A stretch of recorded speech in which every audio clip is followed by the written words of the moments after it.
ڈالروں کی اب یلغار.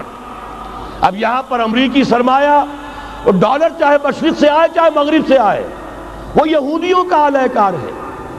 آپ نے اگر $1 نوٹ کا اگر کبھی نقشہ دیکھا ہو، اس کے اوپر جو سگنیا بنا ہوا ہے، جو نشان ہے، وہ کیا ہے؟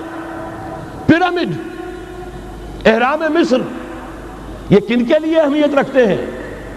ہزارہا یہودیوں کا خون اور ان کی ہڈیاں ان پیرامڈز کے تلے دبی ہوئی. جب یہ احرام بنائے گئے تھے، یہ یہودی وہاں غلامی کے دور میں تھے، بیگار ان سے لی جا رہی تھی. بڑے بڑے پتھر جب گرتے تھے تو پسنے والے یہودی ہوتے تھے. یہ ان کی اپنی جیسے ہولوکاسٹ، جیسے انہوں نے اس کو اپنا سمبل بنایا ہوا ہے، اسی طریقے سے پیرامڈ، مصر کا پیرامڈ، یہ گویا کہ ان کے اس زوال کا ایک نشان ہے.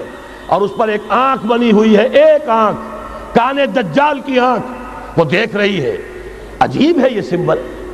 نیچے لکھا ہوا ہے نووس آرڈو سکلورم، اور یہ در حقیقت 1776 جو نیچے لکھا ہوا ہے وہ رومن حروف کے اندر یہ 1776 ہے، جو میں بتا چکا ہوں آرڈر آف الومناٹی وساپ نے قائم کیا تھا. عام دنیا یہ سمجھتی ہے کہ شاید یہ امریکہ کا یوم آزادی ہے، سن آزادی ہے. 1 مئی اس آرڈر آف الومناٹی کی تاسیس 1 مئی کو ہوئی ہے. یہ 1 مئی جو منایا جاتا ہے، دھوکہ یہ دیا گیا ہے کہ یہ شکاگو کے جو مزدور ہیں ان کی یادگار ہے. حقیقت میں یہ 1 مئی اور 1776 آرڈر آف دی الومناٹی کی تاسیس کی تاریخ ہے. ڈالر میرے اس دیش کو ناپاک نہ کرنا. اور میں تو انہیں داد دیتا ہوں، جو کچھ انہوں نے، شاعر کہتے ہیں اس کو جو صاحب شعور ہے، اس صاحب شعور نے جو مشاہدہ کیا ہے کہ ڈالر آئے گا تو کیا آئے گا ہمارے ہاں.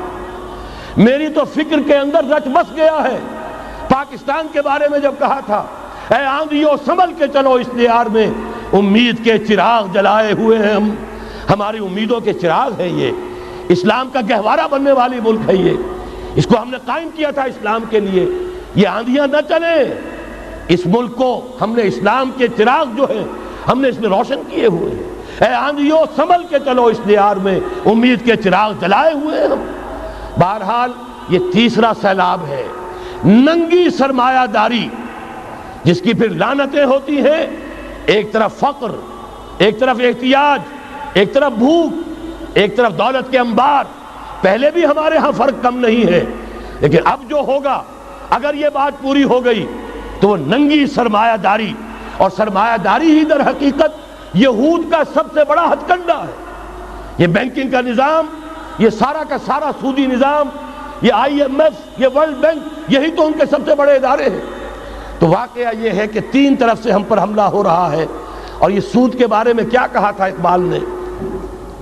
از ربا آخر چمی زائد فتن، اس سود کے ام الخبائث کے پیٹ سے سوائے فتنوں کے اور کیا برآمد ہو سکتا ہے؟ کس نہ داند لذت قرض حسن، کسی کو قرض حسنہ کی لذت یاد نہیں رہی. بغیر سود کے قرض دو. تمہارے پاس فاضل رکھا ہوا ہے، کسی بھائی کو دو کہ وہ اپنی معاشی گاڑی کا پہیہ چلا لے، پھر اصل واپس لے لینا. اگر اتنی ہمت نہیں ہے کہ ان تصدقوا فهو خیر لکم، صدقہ ہی کر دو تو سب سے اچھا ہے. دے ہی ڈالو اپنا فاضل سرمایہ. یسألونک ماذا ينفقون قل العفو، مت رکھو اپنے پاس، یہ گندگی ہے. لیکن اگر بڑے ہی کم ہمت ہو تو کم سے کم قرض حسنہ دو، اپنی اصل رقم واپس لینا.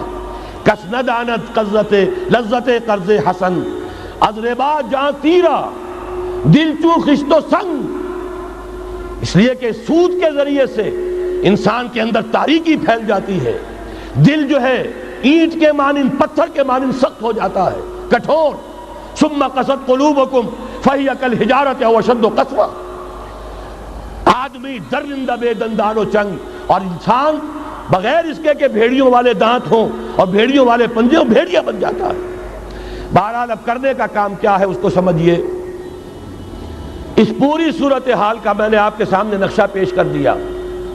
ایک طرف مغرب سے نیو ورلڈ آرڈر، جو جیو ورلڈ آرڈر ہے، اس وقت کی سپریم پاور آن ارتھ، امریکہ کی سرپرستی میں بڑی تیزی کے ساتھ حملہ آور ہے. دوسری طرف وَمَكَرُوا وَمَكَرَ اللَّهُ وَاللَّهُ خَيْرُ الْمَاكِرِينَ۔ اللہ کو پامردی مومن پہ بھروسہ، ابلیس کو یورپ کی مشینوں کا سہارا۔